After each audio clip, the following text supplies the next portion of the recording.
Hoy nos visita en Infobae TV Francisco Narváez. Diputado, gracias por estar con nosotros. Gracias por invitarme, Luis. ¿Hubo un paréntesis de reflexión en su carrera política que bajó el perfil en los medios? Sí, y de una reflexión que pasa por lo propio, por mi rol en la política, por haber elegido este camino. Yo no necesito hacer política, quiero hacer política, porque siento que las cosas se pueden hacer mejor. Y no es una crítica a lo que se hace, sino es un aporte a de qué otra forma podemos seguir mejorando. Y desde ese lugar que sentí y siento es que si seguimos haciendo lo mismo vamos a obtener los mismos resultados. ¿Qué es eso? Mucha crítica personal, vacía de discusiones de fondo, de políticas públicas y no de los políticos. ¿Quién se sacó la foto con quién? ¿Quién le sacó la lengua a quién? El que te gusta es bueno, el que no te llevas tan bien no tiene ninguna razón. Los míos son mejores que los tuyos y los tuyos no valen para nada. Creo que así no vamos a construir un país distinto y vamos a volver a tropezar con los mismos problemas. Estoy convencido, Luis, que el salto cualitativo de la política en la Argentina, que nosotros, quienes asumimos esta representación, lo tenemos que dar en el debate de las ideas y no en las descalificaciones personales. Yo siempre digo que hay frases, a lo mejor reduccionistas, que describen una realidad. Me parece que hoy, en estos 10, 12 años, se ha instalado como que la intolerancia es un valor. Es decir, el no admitir la chance de sentarme con alguien que piensa distinto es bueno. Digo, la militancia juvenil de la Cámpora. Digo, me parece que esto va a ser difícil de reconstruir en las próximas décadas. Pero no imposible. La gran tarea de los dirigentes que pretendemos asumir cargos ejecutivos a partir de diciembre del 2015, lo primero que tenemos que hacer, creo yo, es pacificar el país. Salir de esta condición de amigo y enemigo. Acordar una agenda previamente, no el día después de la elección, y eso es lo que voy a proponer desde la provincia de Buenos Aires. Y entrar en esta dinámica de convocar a los mejores para gobernar. Fíjense lo que pasó en nuestra historia. Cuando llegó Menem a la presidencia, todos los riojanos. Cuando llegó el kirchnerismo, todos los santacruceños. ¿No será que hay otra gente capaz que puede asumir cargos de representación y de decisión concreta? Pero además, este divisionismo, este caudillismo de que si todos los días me encuentro un enemigo, la gente al final me va a seguir reconociendo, yo creo que no es por acá. Lo que viene, Luis, es un fin de ciclo. Pero va a ser distinto si proponemos una cosa diferente. Y esto diferente creo que tiene que ver, estoy convencido, con la actitud que tengamos, de poder conversar, de poder debatir, pero al mismo tiempo de proponer cuestiones concretas de soluciones a los problemas que tiene la Argentina. Uno de ellos es este divisionismo. Lo que viene es sumar, es unir, es pacificar, lo que no quita que tengas opinión, que seas concreto, que seas definido y que aceptes las otras opiniones para enriquecer las tuyas. La candidatura a gobernador ya está lanzada, personal suya. ¿Cuál es el espacio que cree que va a nuclear dentro de la provincia? Yo tomé una decisión en este tiempo de observar más que de ser partícipe cotidiano. Primero, que la provincia de Buenos Aires, cuando tuvo un gobernador de un determinado presidente o de un determinado partido, no le fue bien a la provincia de Buenos Aires. Esa excesiva dependencia de la provincia de Buenos Aires sobre el gobierno nacional termina perjudicando a toda la Argentina y por ende a los 16 millones de bonaerenses. Entonces, el camino que voy a transitar es un camino de una agenda para la provincia de Buenos Aires, Luis, que tiene 4 puntos, muy sencillos y rápidos. Primero, una férrea política de seguridad ciudadana, en donde el orden, el cumplimiento de la ley, el cumplimiento de la Constitución, el ejercicio de la fuerza pública, el complementar la justicia con el Poder Ejecutivo para que se aplique la ley, para que el ciudadano que la cumple sienten, me estoy defendiendo, salir de esta situación que tenés miedo en tu casa y fuera de tu casa. Segundo, recuperar los más de 40.000 millones de pesos que todos los años le cedemos con nuestros impuestos al gobierno nacional por haber cedido la coparticipación y el Fondo de Reparación Histórica del Conurbano.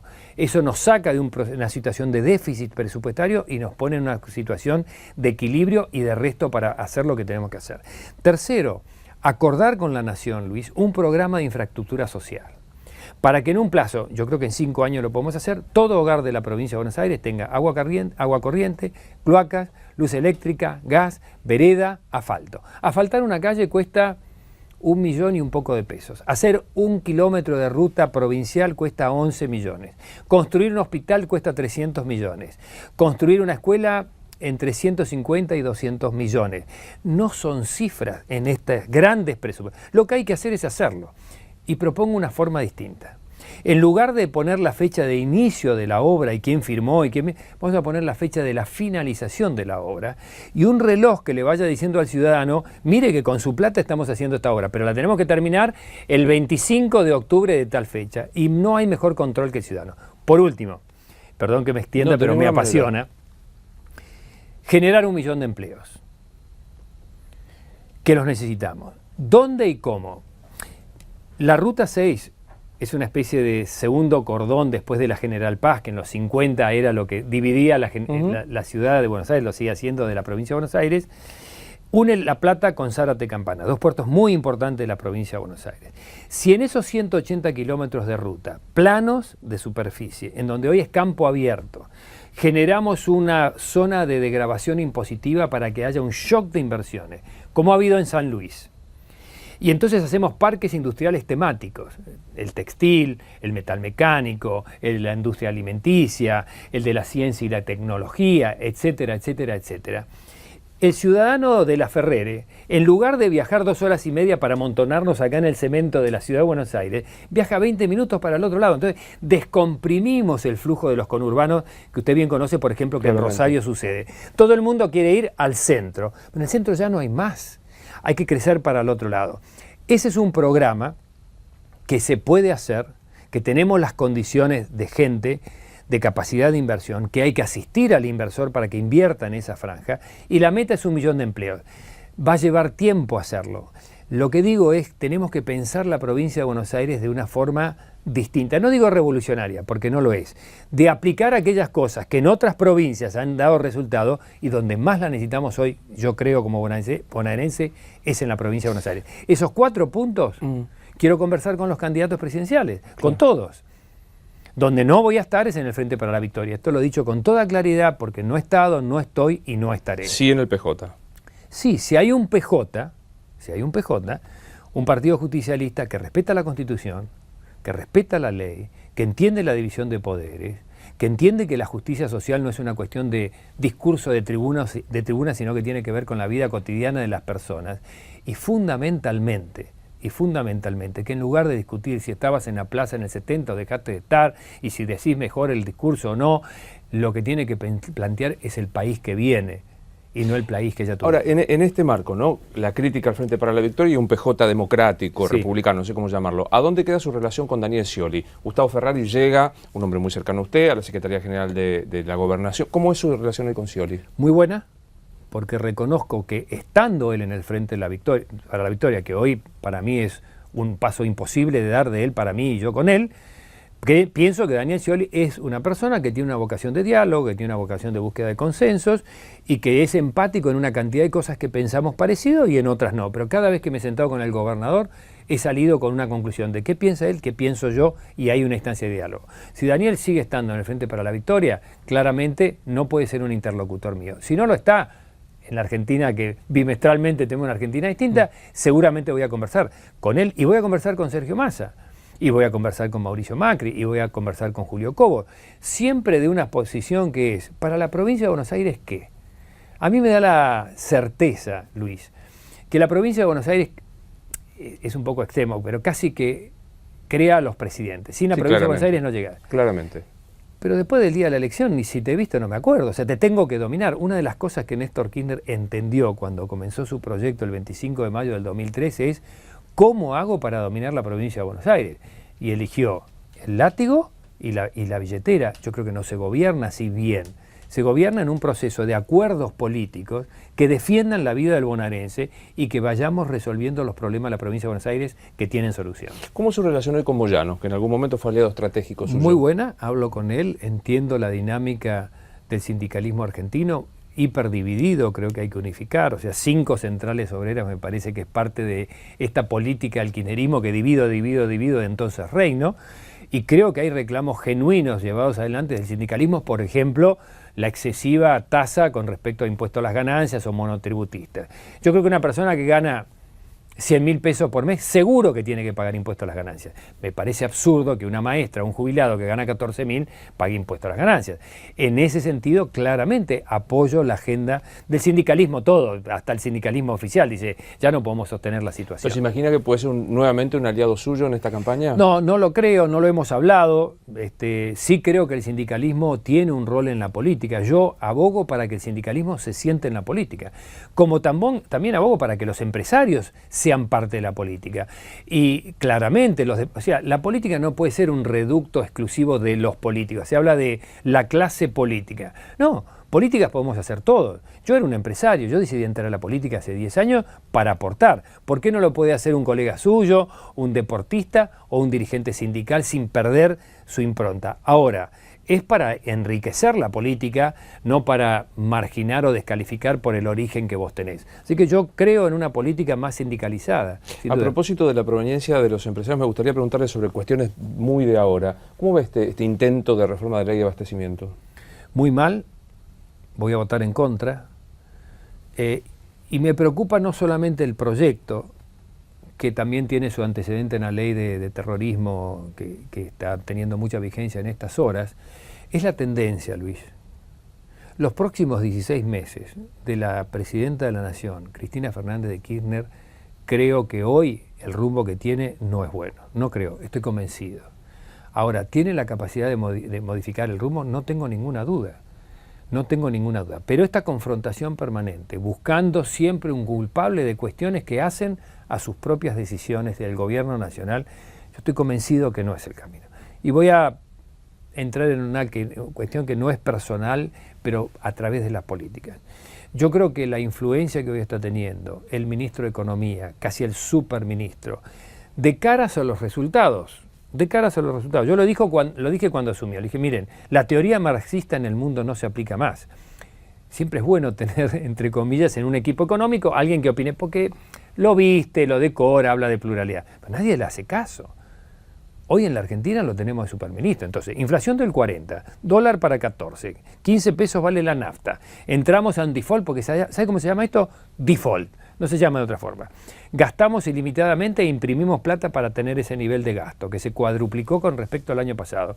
De caras a los resultados, la evidencia es inobjetable. Entonces yo creo que el ministro de Economía está equivocando el rumbo y está llevando a la presidenta a tomar decisiones equivocadas. Usted mencionaba la aplicación de la ley antiterrorista ahora en el caso Donnelly, que es la verdad que es impactante, ¿no?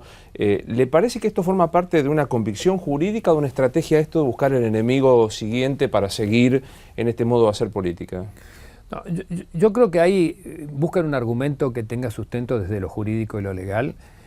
Creo que se está buscando un efecto de distracción sobre los problemas reales. Los problemas reales son el desempleo, que en el empleo formal ha crecido y está creciendo, pero en el informal ya ha hecho estragos hace mucho tiempo. Creo que no atiende los problemas centrales de la economía, que obviamente son corregibles. Y me preocupa esto de la tendencia, porque si en los próximos 16 meses a problemas que podemos resolver los queremos argumentar diciendo que la culpa lo tienen las grandes potencias del mundo, particularmente los Estados Unidos, me hago una sola pregunta. ¿Y por qué no en Uruguay? ¿O por qué no en Paraguay? ¿O por qué no en Bolivia? Que están mostrando que en este contexto internacional pueden crecer sin inflación, mejorar la calidad de vida de las personas. Entonces, esa forma de victimizarnos, lo único que hace es distraer la atención de lo que centralmente pasa en la Argentina, que tenemos problemas serios, pero que lo podemos resolver. Retomo esto de su proyección política con referentes. ¿Cuál es su vínculo hoy con Macri? Bueno, tengo una buena relación personal, nunca la he dejado de tener. ¿Pero en términos de estrategia política?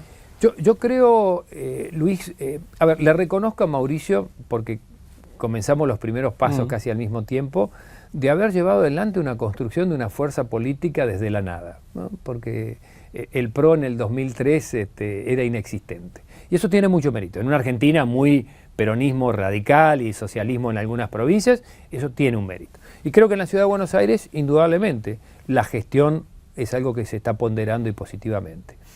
Lo que creo también, o donde está mi diferencia con Mauricio, es que yo no tengo una visión parecida a él en cuanto al rol del Estado. Yo creo que el Estado, y yo quiero vivir un Estado de derecho. ¿Qué quiere decir?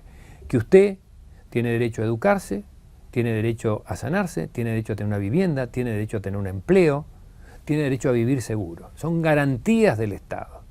No tengo una posición, diría, un poco más liberal de es un mundo de oportunidades y el que la pelea y la logra bien y el que no se queda por el camino. Yo quiero un Estado que todos tengamos un piso similar y nos pongan en las mismas condiciones, que la escuela pública sea de calidad y gratuita. A partir de ahí comienzan las diferentes resultados en base a los esfuerzos que se hagan. Pero estoy convencido que para la provincia de Buenos Aires, un programa de gobierno, como le acabo de decir, de 4 puntos, Macri lo debería comprender y tal vez compartir. Lo que no puedo hacer es simplemente por simpatía o no con las distintas personas decir me parece bien o me parece mal. Yo quiero saber qué vamos a hacer, cómo lo vamos a hacer, que es lo que los televidentes nos preguntan de la provincia de Buenos Aires para ellos. Y para eso hay que sostener un programa de gobierno. ¿Qué escenario se imagina en octubre del 2015, digo, a la hora de... Todo el mundo da por descontar una segunda vuelta. Parece que nadie va a llegar al 40% de la diferencia o al 45%. ¿Qué escenario se imagina? La verdad que hacer futurología en Argentina... Sí, a más de 2 semanas es difícil. Es dificilísimo.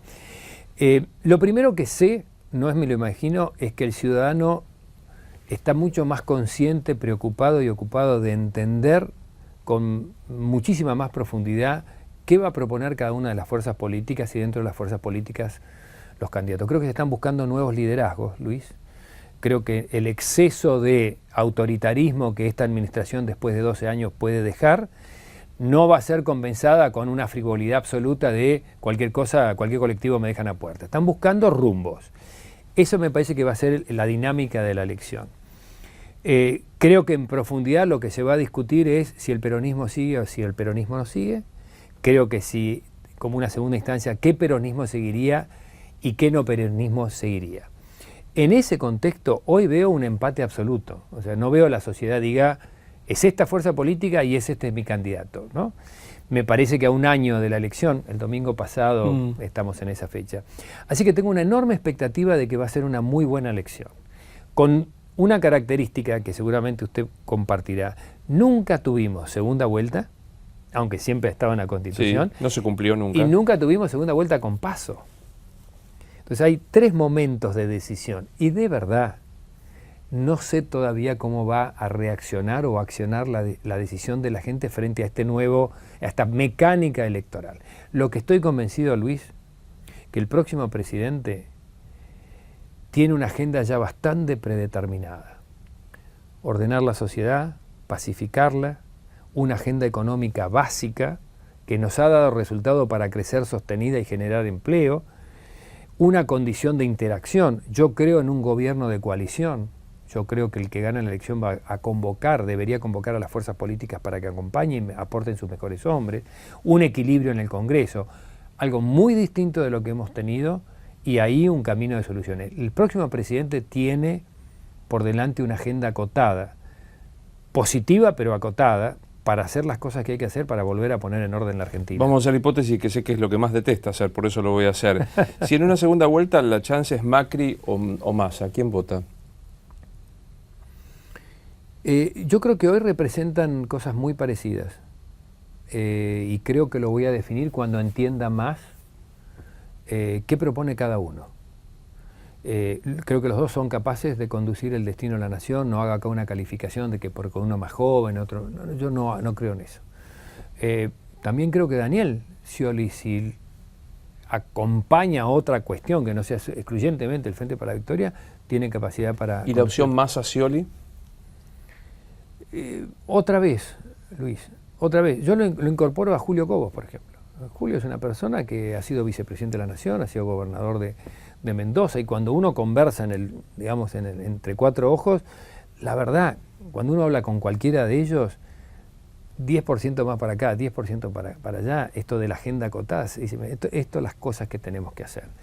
No puedo poner nombres, porque estaría hablando desde lo personal. Tengo más empatía con fulano, menos con mengano. Pero políticamente ve estructura en los 4, digo, Macri, Massa, Scioli, Cobos. Sí. Estructura como para ejercer la presidencia. Siempre y cuando, desde nuestro punto de vista, la provincia de Buenos Aires, siendo par con las demás provincias, tenga un peso específico superior al resto.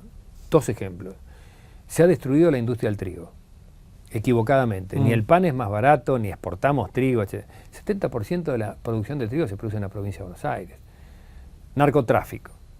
Pesa en el conurbano como pesa en Rosario, pero tremendamente. Entonces la política de seguridad nacional no puede ser solamente poner cámaras o tener más patrulleros. Si no controla las fronteras o tengo un programa claro de asistencia a quienes están en condición de adicción, que son enfermos y que el Estado tiene la obligación de asistir correctamente, estos son los puntos que tenemos que discutir.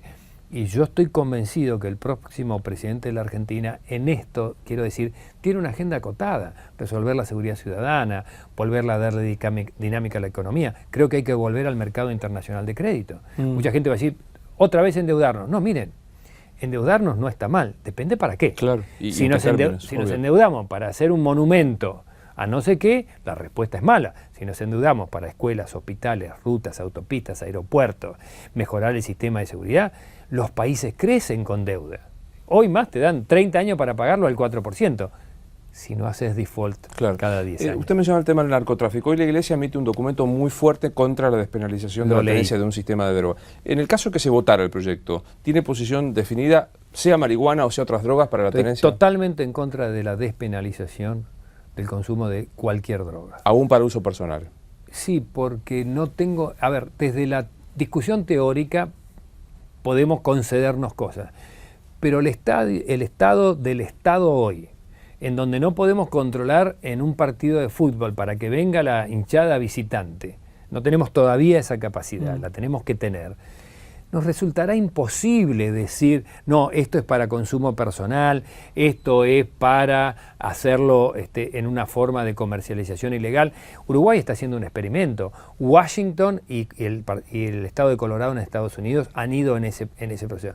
Pero tiene una condición, que el Estado tiene una capacidad de control y de llevar adelante estas políticas que nosotros hoy no tenemos. Definitivamente estoy en contra, voy a votar en contra y voy a argumentar por qué. El 1 de marzo, cuando se abrió la asamblea, la Presidente pareció en el discurso que tenía por primera vez en sus 7 años de gestión un gesto de mayor apertura hacia la oposición. ¿Fue solo un discurso o no pasó nada?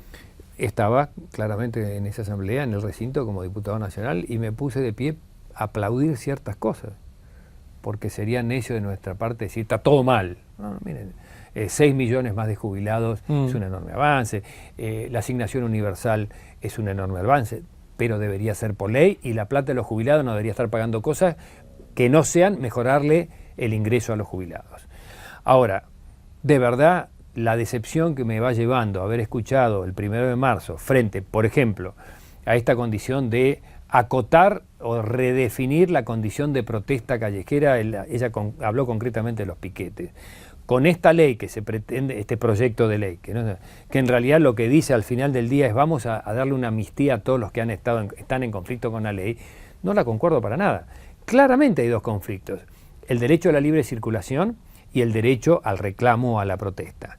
Pero una cosa no inhibe la otra. Ahora, si pasa como pasó hoy a la mañana, que 25 estudiantes cortaron la 9 de julio para marchar después a alguna entidad... A Donnelly y a Lear. Ahora, ahí había miles de personas que tenían que llegar a su trabajo, que tenían que llevar a sus pibes a la escuela, que tenían que hacer...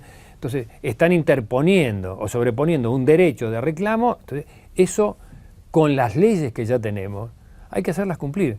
Estoy en contra de los piquetes salvajes como estos.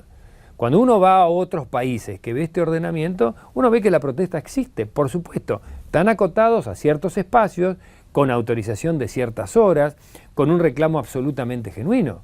Pero este mecanismo de que vale todo, y 25 estudiantes, en toda su impronta que tienen, te paralizan una ciudad, me parece tremendamente injusto con el resto de los millones de ciudadanos que pueden estar de acuerdo o no con esa protesta, pero quieren llegar a su trabajo porque si no les descuentan el día. Sí, lo pintoresco es que, por eso se decía esto de la intolerancia como modo de expresión, lo pintoresco es que se quiere amnistiar al que hizo el piquete y está procesado el secretario de Seguridad de la Nación que desalojó la Panamericana un día a las 10 de la mañana, ¿no?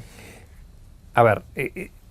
yo lo escuché al secretario Berni ayer, hizo una buena descripción de la Panamericana, de una mano tiene una jurisdicción, de la otra mano tiene otra, la colectora tiene... Entonces, claramente tenemos un proceso complejo en términos de jurisdicciones. Pero yo trato de pararme en el derecho del individuo.